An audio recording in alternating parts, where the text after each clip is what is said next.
Hello students, welcome back to your favourite channel once again. तो पिछले video में हमने देखा था हाइट्स एंड डिस्टेंसेस के कुछ क्वेश्चंस, ठीक है। But in this video I have tried to take out some different types of questions, ठीक है, which is quite often asked. Okay, अक्सर ये सवाल पूछे जाते हैं। But before I start with any particular question, I would like to discuss few terms, कुछ concepts मैं डिस्कस करना चाहूँगा। Like in many questions in heights and distances, you will find a statement like the sun's altitude is 30 degrees. What does it mean?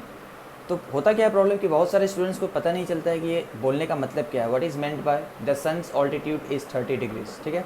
तो जब भी ऐसा कभी लिखा हो सन्स ऑल्टीट्यूड इज़ 30 डिग्रीज, तो इसका मतलब क्या है मैं थोड़ा ब्रीफली समझाने की कोशिश करता हूँ। Okay, now please pay attention. देखो क्या होता है कि let's say this is the sun, ठीक है, ये आपका सन हो गया, ठीक है। And this is the let's say कि ये आपका अर्थ सरफेस हो गया, ठीक है, ये अर्थ सरफेस है, ठीक है। So we know that from sun there are many rays, parallel rays of light which are reaching the earth surface, ठीक है। बहुत सारे सन रेज जो हैं वो आपके अर्थ सरफेस पे इंसिडेंट होते हैं, लाइक दिस, ठीक है, लाइक दिस। ओके, इसको मैं थोड़ा सा और अगर ऐसे एक्सटेंड करूँ, लाइक दिस, और ये थोड़ा ऐसे कर दूँ, लाइक दिस। अब हमें ये बार बार ये करने की ज़रूरत नहीं है, but I am just trying to explain कि मतलब ये स्टेटमेंट का मतलब क्या है। ओके, सो देखिए, now this rays of the sun are inclined at some angle where on the earth surface. मतलब ये अर्थ सरफेस पे ये जो सन रेज हैं they are inclined at some angle, let's say this is 30 degrees. तो this is what is meant by this statement, sun's altitude is 30 degrees का मतलब ये है कि it is the angle by which the sun rays are inclined on the earth surface. Earth surface पे कितने angle से ये सन रेज इंक्लाइंड है उसी को हम बोलते हैं सन्स ऑल्टीट्यूड, ठीक है। मतलब यू कैन से इसका डेफिनेशन, मतलब एग्जाम में ये सब नहीं पूछने वाला है, but before we start with any question मैं चाह रहा था कि डिस्कस कर दूँ। So what is meant by this? So sun's altitude you can define it as an angle please don't go on my handwriting as usual, an angle between the rays of sun and the horizontal surface. Is it clear? So ये होता है इसका मतलब, ठीक है। उसी तरीके से हमें पता है दैट सन रेज जो है वो दिन भर में अलग अलग एंगल से वो इंक्लाइंड होते हैं अर्थ सरफेस पे, ठीक है। कभी 30 डिग्रीज हो सकता है, कभी 45 डिग्रीज हो सकता है। ओके, सो इस कॉन्सेप्ट को थोड़ा सा और डेवलप करने के लिए इन द सेम वे अगर मैं बोलूँ कि the sun's altitude is 45 degree, इसका क्या मतलब हो गया? इसका मतलब ये हुआ कि जो सन रेज हैं, दिस इज द सन, ठीक है। सो और and this is the earth surface, ठीक है। तो ये सन रेज जो है, मैं एक ही रे बना रहा हूँ इस पर, ठीक है। तो ये सन रे जो है वो अर्थ सरफेस से, जो कि हॉरिजॉन्टल सरफेस है, उस पर कितने डिग्री से इंक्लाइंड है, right. So this is called the sun's altitude which is 45 degrees in this case. So when I say the sun's altitude is 45 degrees, it means you have to draw the rays of the sun which are inclined at 45 degrees with the earth's surface. I hope it's clear. Okay, the next thing which I wanted to discuss is, अगर लिखा है what is the angle of elevation of the sun, तो by this time तो we have done many questions and we know कि angle of elevation का मतलब होता क्या है, ठीक है। लेकिन let's say to be precise with this type of questions, let's say कि ये आपका अर्थ सरफेस है, ठीक है, and this is the sun, this is the sun. Okay, तो अब सपोज कोई ऑब्जर्वर यहाँ पे है, right, let's say this is observer P, ये कोई पी ऑब्जर्वर है। We know that sun rays जो है वो अर्थ सरफेस पे they are inclined at some angle, कोई भी एक पर्टिकुलर एंगल से इंक्लाइंड है, ठीक है। बहुत सारे रेज हैं, मैं एक ही रे करके दिखा रहा हूँ, ठीक है। अब यहाँ पर अगर कोई ऑब्जर्वर है, ठीक है, तो उसकी नॉर्मल विजन, मान लो इस साइड देख रहा, तो उसकी नॉर्मल विजन ये है, this is the horizontal normal vision. लेकिन अगर उसको सन को देखनी है, so this becomes the line of sight, यानी कि this is the line of sight for this observer. अगर वो सन को देखना चाहता है तो this becomes the line of sight. So according to our definition we know that the angle of elevation of this sun, यानी कि अगर ये ऑब्जर्वर सन को देखेगा तो उसको अपनी लाइन ऑफ साइट को इस लाइन के अलोंग करनी पड़ेगी, जो पहले नॉर्मली हॉरिजॉन्टल इस डायरेक्शन में था, तो अब लाइन ऑफ साइट को इस डायरेक्शन में करनी पड़ेगी, ठीक है। सो ये कितने एंगल से एलिवेट हो गया, कितने एंगल से ऊपर गया, this becomes the angle of elevation of sun. Are you all getting क्या बोलने का मतलब है? This is the angle of elevation of sun. तो ये भी एक टर्म मैं डिस्कस करना चाह रहा था कि अब ऐसा नहीं कि एंगल ऑफ एलिवेशन ऑफ सन के लिए कुछ आपको डिफरेंट इसका कुछ मीनिंग हो जाएगा, ऐसी कोई बात नहीं है। ओके, नेक्स्ट चीज़ जो मैं डिस्कस करना चाह रहा था वो है shadow. And I am 100% sure that आप सबको पता होगा कि शेडो का मतलब क्या है, ठीक है। ये आप लोगों ने फिजिक्स में भी पढ़ा होगा। बट समटाइम्स कुछ स्टूडेंट्स ऐसे होते हैं जिनको फिगर ड्रॉ करने में थोड़ी प्रॉब्लम होती है, तो इसके लिए मैं ये शेडो पार्ट को भी डिस्कस करना चाह रहा था before we go to the questions. Okay, let's say कि ये अर्थ सरफेस है, ठीक है, और लेट्स से कि अ tree is standing on the surface of अर्थ। मान लीजिए ट्री है, ठीक है। सो इसमें मोस्टली मैं डिस्कस करना क्या चाह रहा हूँ वो देखिए। अब ये क्या है, ये सन रेज है, सन रेज, ठीक है। So we know that shadow कब फॉर्म होता है, shadow is form when light is stopped by any opaque object, ठीक है। तो ये ट्री जो है ये लाइट रेज को इस साइड आने से रोक रहा है, ठीक है, since it is an opaque object. तो इसकी शेडो कैसे फॉर्म होगी वो इंपॉर्टेंट चीज़ है, ठीक है। We know that shadow is going to be form, right. लेकिन अब प्रॉब्लम ये होती है कि बहुत सारे बच्चे हैं उनको समझ में नहीं आ रहा है, कभी वो यहाँ से शेडो शुरू करते हैं, कभी किधर करते हैं, कुछ पता ही नहीं चलता, ठीक है। मतलब अगर लाइट रेज इधर से आएगी तो शेडो इस साइड बनेगी, ठीक है। लेकिन शेडो बनाना कैसे है वो जरा आप ध्यान से देखिए। व्हाट आई मीन टू से, मैं क्यों ये चीज़ उठा रहा हूँ, बिकॉज कुछ स्टूडेंट्स हैं ऐसे जिनको प्रॉब्लम आती है। तो शेडो की जो फॉर्मेशन होगी ना, अब ये शेडो ब्लैक होता है, इसे मैं ब्लैक से थोड़ा कोशिश कर रहा हूँ दिखाने का। तो इस ट्री की शेडो जो बनेगी वो देखो यहाँ से शुरू होगी, foot, this is the foot of the tree. तो फुट ऑफ द ट्री से स्टार्ट होगी और इस साइड ऐसे कुछ शेडो बनेगी। Are you all getting? इस पेड़ का शेडो जो बनेगी it will be something like this. मतलब इस साइड ये एक्चुअल ट्री है, this is actual tree and this is the shadow, this becomes the shadow. तो मैं डिस्कस इसलिए कर रहा हूँ बिकॉज अब शेडो को ऐसा नहीं कि यहाँ से स्टार्ट कर देना, शेडो ऊपर से फॉर्म नहीं होता भाई। आपने खुद ही देखा होगा कि अभी मान लो आप धूप में खड़े हो गए, तो जब धूप में खड़े होते हो तो क्या होता है, आपकी जो शेडो की फॉर्मेशन होती है वो पैरों से स्टार्ट होती है, फ्रॉम द लेग।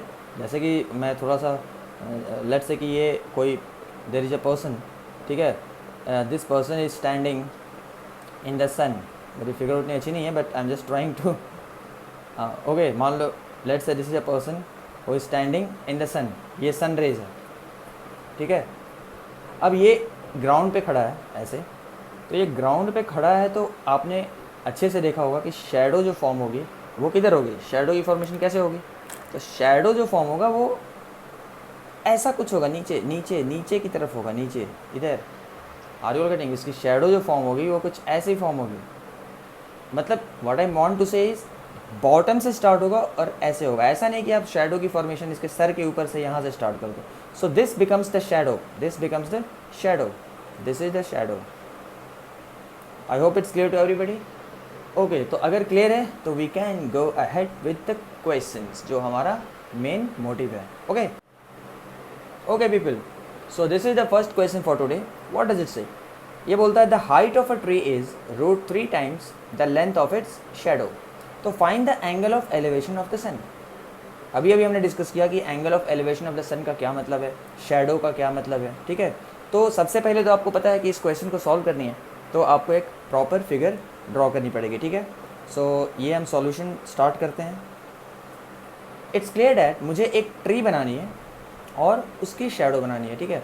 पहले मैं एक इन जनरल बताने की कोशिश कर रहा हूँ क्या इसका मतलब है। लेट्स से कि ये आपका ग्राउंड है, ठीक है, और ये मान लो ट्री है। Let's say this is the tree, ठीक है, ये अपना ट्री है और इधर क्या है, ये आपका सन है। Are you all getting? ये आपका सन हो गया, ठीक है। अब हमने क्या डिस्कस किया कि ये सन रेज जो है, sun rays are inclined on the surface of the earth at some particular angle. तो ये मैं देखो, ये ध्यान से देखो, ये मैंने क्या किया, सन रे बनाया। This ray of sun, this rays of the sun are falling on the surface of earth at some particular angle, जो कि हमें नहीं पता है। Are you all getting? मैंने अभी बताया कि मान लो यहाँ पे कोई ऑब्जर्वर है, लेट्स से पी। अगर कोई ऑब्जर्वर पी है, तो अगर उसको सन को देखनी है, ठीक है, तो उसकी लाइन ऑफ साइट क्या होनी चाहिए? It should be along this line. और नॉर्मली उसका विजन क्या था? ये अगर इस साइड देखेगा तो ये उसकी नॉर्मल हॉरिजॉन्टल विजन है। तो इतने एंगल से बाय दिस एंगल एलिवेट हो गया क्या? Line of sight. So this becomes the angle of elevation. Are you all getting? तो हमें ये angle of elevation of the sun निकालना है, ढूंढना है, ठीक है। और हमें कुछ कुछ चीज़ें दी हुई हैं, और अभी अभी मैंने बताया कि ये जो सन रे अगर है, अगर बहुत सारे रेज आ रहे हैं सन से, तो क्या होगा? इस ट्री की शेडो बनेगी। एंड दिस इज, अगर ट्री की शेडो बनेगी, अभी just now I told you कि ये फुट से ही स्टार्ट होता है। So this part represents the shadow. ये जो है ट्री की शेडो हो जाएगी, ये शेडो होगी। हमेशा यहाँ से स्टार्ट करना, ना कि इधर से स्टार्ट करना, ठीक है। शेडो हमेशा फुट ऑफ द ट्री यहाँ से शुरू होगा। Is it clear? तो मैं इसको थोड़ा सा सिंपल बना रहा हूँ, फिगर को फिर से एक बार ड्रॉ कर रहा हूँ, ठीक है। I hope this is clear till now. Okay, so see, ये क्या है? मैं एक फिगर ड्रॉ कर रहा हूँ। अब मैं ये सन को ड्रॉ नहीं करूँगा, I will be restricted only to this part. Okay, so अब देखो, ये हो गया ग्राउंड, ठीक है, और ये हो गया ट्री। अच्छे से समझना please, this is the tree, ठीक है। अब मैं ट्री के लीव्स नहीं बना रहा हूँ। तो what I mean to say is A B जो है डैट रिप्रेजेंट्स द ट्री, ठीक है। And this tree is obviously ground से 90 डिग्रीज पे हमें एज्यूम करना है, ठीक है। ओके, अब ये सन रे, ये जो रे वॉज कमिंग, तो मैं उसको ऐसे रिप्रेजेंट कर सकता हूँ along this line. Let's say this is the sun ray. Are you all getting? ये जो है this angle was angle of elevation, तो मैं उसको थीटा से रिप्रेजेंट कर रहा हूँ, जो कि मुझे कैलकुलेट करना है। Now let's come to the data which is given. The height of the tree is √3 times the length of is shadow. By this time we know that this is shadow. ये हमारा shadow था ना भाई, ये shadow part था जिसको मैंने इससे रिप्रेजेंट किया बाय दिस लाइन। मान लो मैंने उसको सी लिख दिया, ठीक है। यानी कि B C is the shadow and A B is the actual height of the tree. Okay, so क्या मैं एज्यूम कर सकता हूँ? I can assume let the height और let the length of shadow be X. मैं shadow की length को X assume कर लेता हूँ। Is it clear? तो अब क्वेश्चन क्या बोलता है, ध्यान से देखो। The height of the tree is √3 times. Height जो है ना, ये हाइट जो है that is √3 times the length of is shadow. तो शेडो तो हो गया एक्स, शेडो इज एक्स, यहाँ से लेकर यहाँ तक ये शेडो लिया हमने, वो एक्स हो गया। और हाइट जो है, height is √3 times the shadow, यानी कि ये जो हाइट है ये हो जाएगी √3 times the shadow which is x. बस हो गया। अगर आपने फिगर प्रॉपर ड्रॉ किया तो क्वेश्चन सॉल्व हो गया। Now this is our question in which this is one angle, ठीक है, और इस एंगल के रेस्पेक्ट में हमें अपोजिट साइड पता है, अपोजिट मतलब परपेंडिकुलर पता है, और उसके रेस्पेक्ट में हमें एडजेसेंट साइड भी पता है, मतलब बेस पता है, ठीक है। So we can use the relation कौन सा? We can use the relation tan। हम लोग tan रेशियो जो है वो हम यूज़ कर सकते हैं, क्योंकि ये एंगल और ये जो दो साइड्स हमें पता है, उनमें आई नो डैट हम tan का रेशियो लगा सकते हैं, ठीक है। So how do I write? I will write tan theta is equal to, tan क्या होता है? ऑपोजिट अपॉन एडजेसेंट, मतलब परपेंडिकुलर अपॉन बेस। तो मैं लिख सकता हूँ √3x upon x। Is it clear? तो ये x और x कैंसिल हो गया, ठीक है। सो क्या मिलेगा हमें? tan theta is equal to √3। I always keep on telling कि आपको स्टैंडर्ड एंगल्स के वैल्यूज़ पता होने चाहिए, ठीक है। तो अभी देखो √3, क्या मुझे बता सकते हो कि tan थीटा जो है अगर √3 है, सो थीटा क्या होगा? व्हाट आई मीन टू से, मेरे बोलने का ये मतलब है कि कौन सा एंगल है, व्हाट इज दैट एंगल जिसका टेंजेंट यानी tan √3 होता है। तो जिन बच्चों को अगर स्टैंडर्ड वैल्यूज अच्छे से पता है, they can directly write as theta is equal to tan inverse √3। Are you all getting? And therefore theta will be, हमें अच्छे से पता है कि tan 60 डिग्रीज का वैल्यू होता है √3।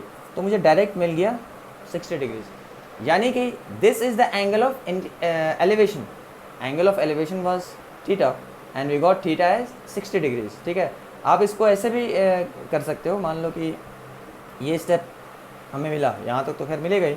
सो वी कैन से दैट यहाँ से लेट्स से कि मैं ऐसे करूँ, ये स्टेप ना दिखाकर मैं ऐसे भी दिखा सकता हूँ that tan theta is equal to √3।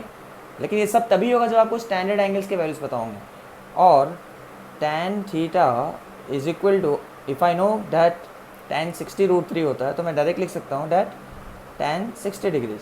अब हमें क्या लिख रहा है कि tan theta is equal to tan 60, तो ऑब्वियस सी बात है भाई, theta will be how much, theta will be 60 degrees. तो इससे हमारा क्वेश्चन हो गया complete.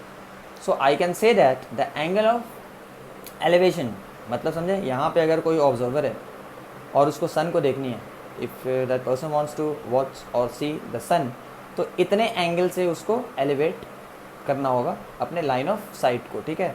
So what I can write at the end, therefore the angle of elevation of sun is equal to 60 degrees. I hope this is clear to everybody. तो main चीज़ क्या बोलता हूँ मैं इसमें, अगर आपको हाइट्स एंड डिस्टेंस के सम्स प्रॉपर तरीके से करने हैं तो आपको क्या पता होना चाहिए, how to draw the figure properly. ये देखो यहाँ पे मैंने एक रफ में, या बार बार हम नहीं करेंगे, ये एक बार प्लस पहली बार था तो समझाने की कोशिश की मैंने। तो ये देखो ये प्रॉपर फिगर हो गया। अगर आपने फिगर ड्रॉ किया तो it becomes, the question becomes very easy, it's so easy to solve. Are you all getting? तो देखो ये हमें डायरेक्ट आंसर मिल गया, theta is 60 degree. Okay, so can we go ahead? Okay, let's go to next question. Okay students, so this is the next question.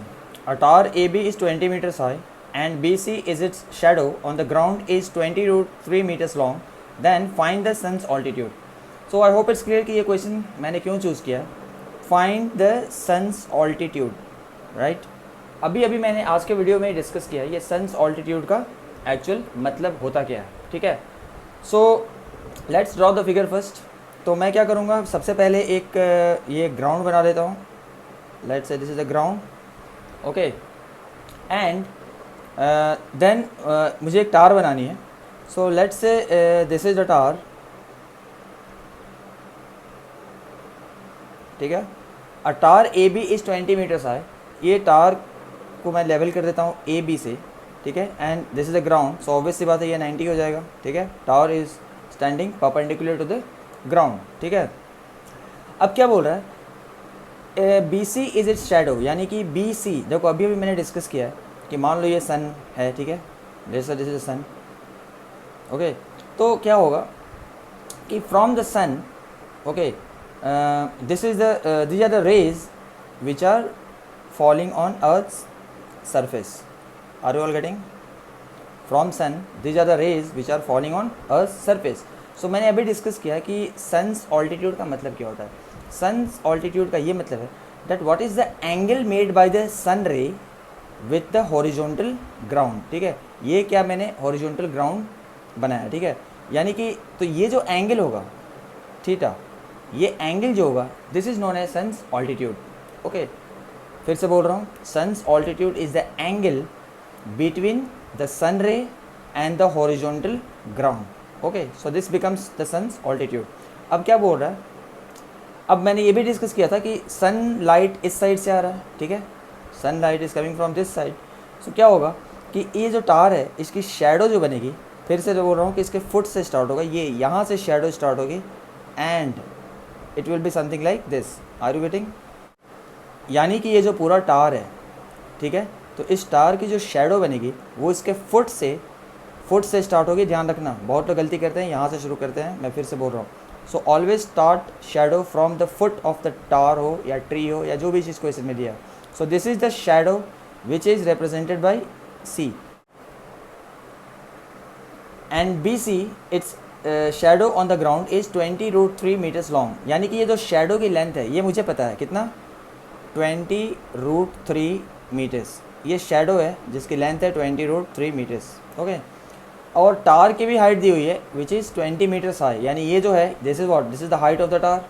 So this is 20 meters high, यानी ये पूरी height जो है tower की वो है 20 मीटर्स।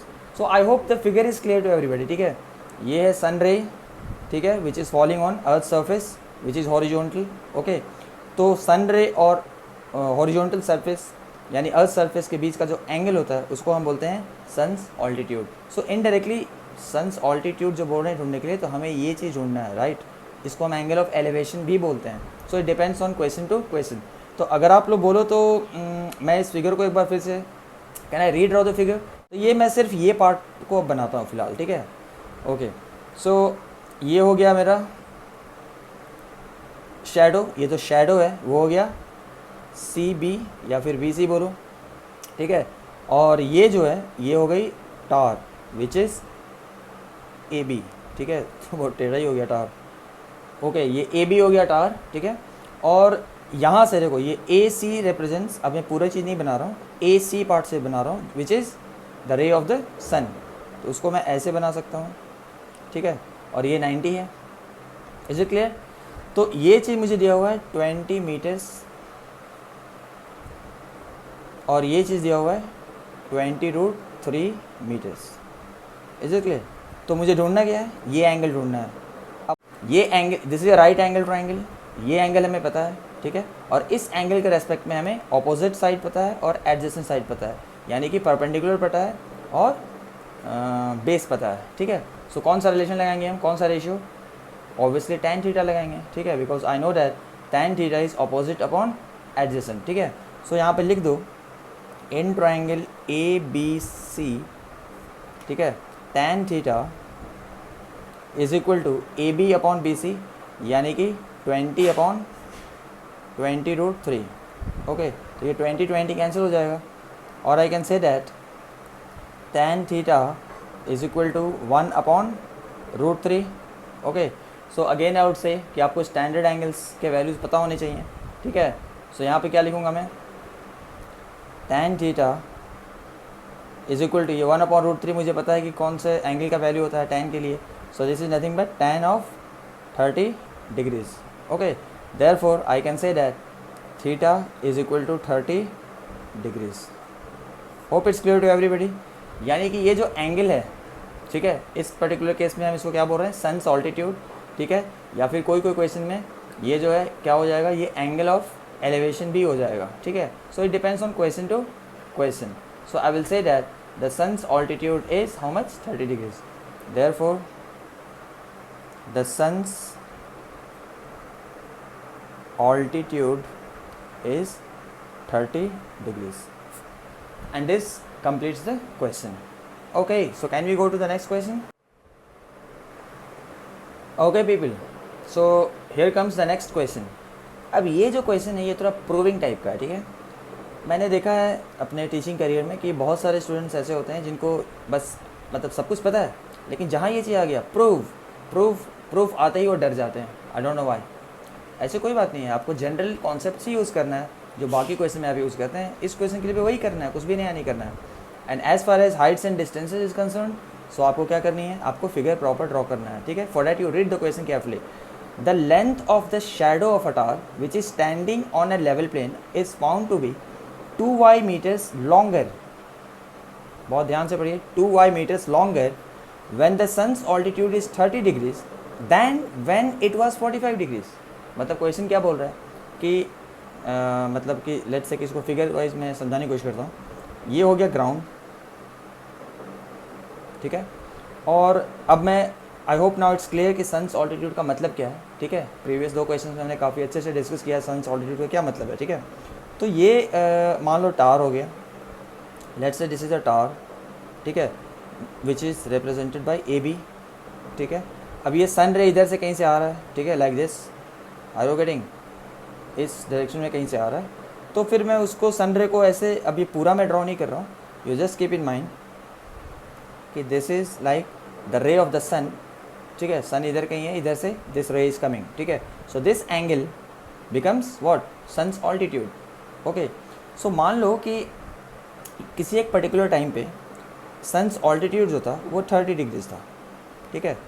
और according to question किसी एक टाइम पे सन्स ऑल्टीट्यूड 45 डिग्रीज भी था।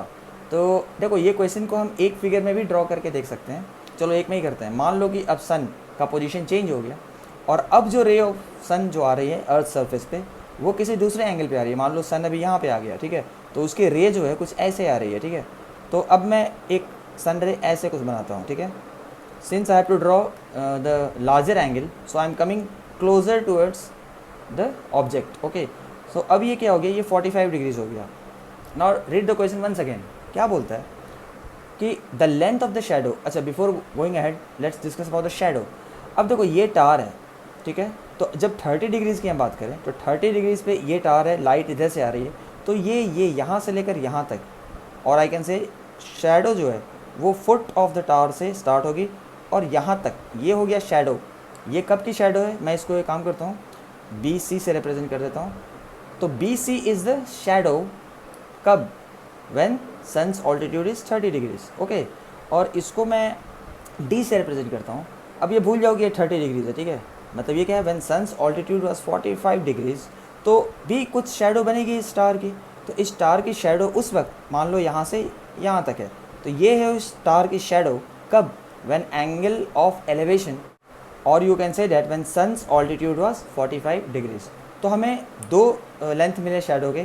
जब ये 45 डिग्रीज था तो हमें बी डी मिला, और जब सन्स ऑल्टीट्यूड 30 डिग्रीज था तो वो हमें बी सी मिला। अब ये दोनों शेडो में कुछ रिलेशन दिया हुआ है, इस शेडो के लेंथ में और इस शेडो के लेंथ में कुछ रिलेशन दिया हुआ है।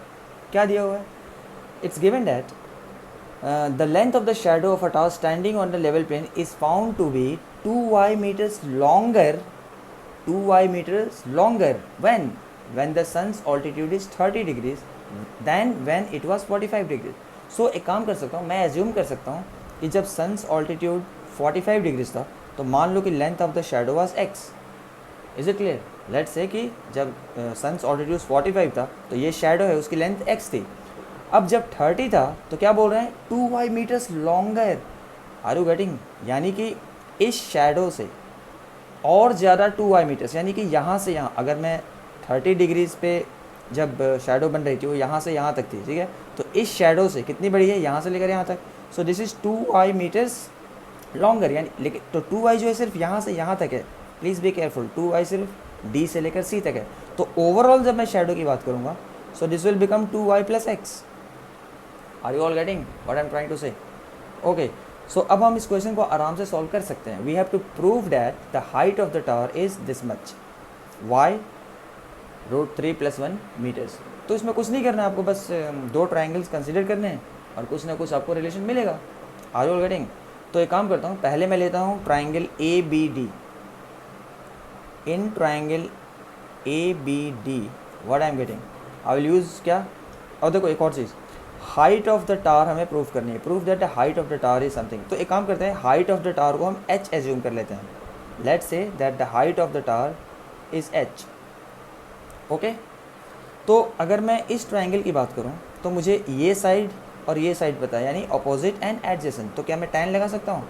So I can say that tan 45 degrees is equal to what, it is equal to this upon this, यानी कि h अपॉन x, ठीक है। हमें tan 45 का वैल्यू अच्छे से पता होना चाहिए।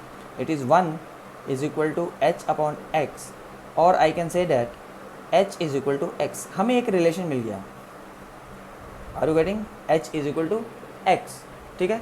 अब उसी तरीके से हम दूसरे ट्राइंगल में आते हैं। कौन सा triangle? A B C. So let's see अब इसमें क्या हो सकता है। अब मैं लिखता हूँ इन ट्राइंगल, एक काम करता हूँ मैं यहाँ पे एक लाइन ड्रॉ कर दे रहा हूँ, ठीक है। तो in triangle A B C, okay, हमेशा ट्राइंगल को स्पेसिफाई कर दिया करो।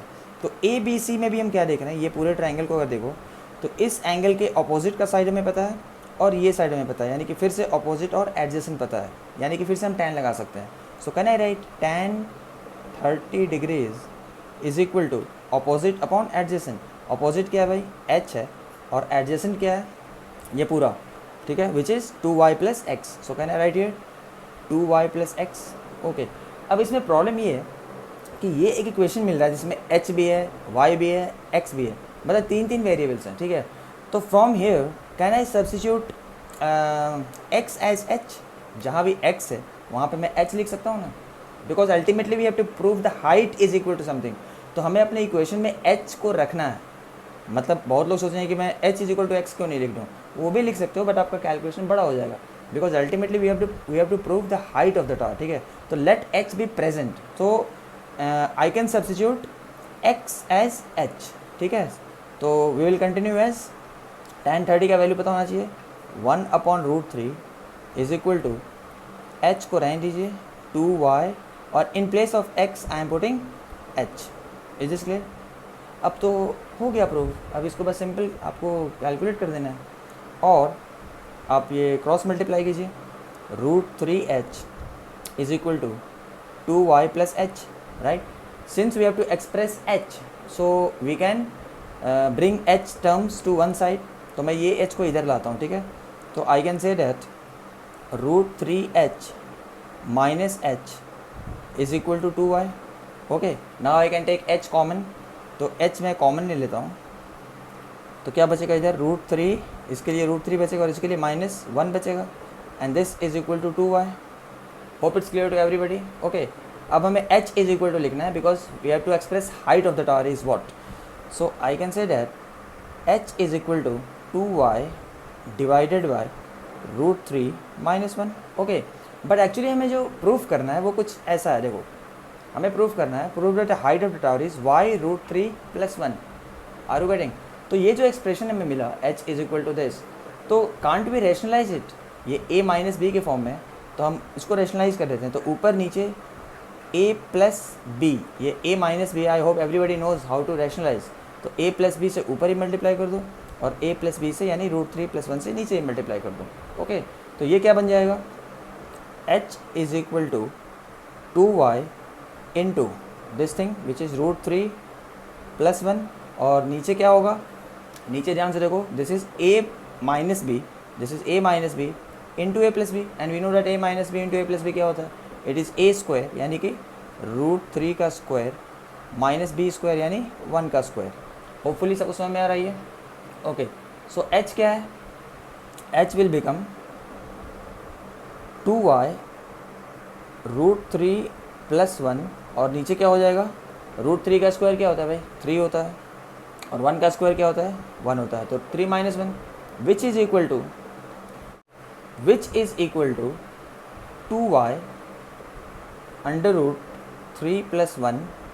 ओके, एंड डिवाइडेड बाय, ये कितना हो गया, 3 - 1 2 होता है, तो 2 और 2 कैंसिल हो गया.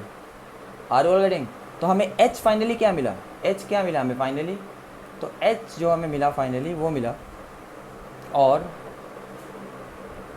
h is equal to what, h is equal to ये y √3 + 1. Is this clear? And this is what we had to prove, because h क्या है, h is the height of the tower, and we had to prove that. क्या prove करना था, देखिए ध्यान से, prove that the height of the tower is this much. ठीक है, सो हाइट हमने h लिया था, so we are getting h as what, we are getting h is equal to what, we are getting h is equal to y √3 + 1, and hence proved. Okay people, तो last में तो मैं एक ही चीज़ बोल सकता हूँ, पता है क्या, वो है thank you. Okay, so I thank you all for watching the video. But एक बात बोलूँ क्या, सीरियसली बहुत मेहनत लगती है और बहुत डेडिकेशन के साथ वीडियो बनाने पड़ते हैं, and I make it very much clear कि मैं एक एक चीज़ बहुत बेसिक तरीके से समझा दूँ, ठीक है, ताकि कोई भी स्टूडेंट को कोई भी प्रॉब्लम ना हो. ठीक है, so I once again thank you all for watching this video, and I would request you to like it and definitely subscribe this channel, and please don't forget to share the video with your friends and relatives. Okay, thank you once again.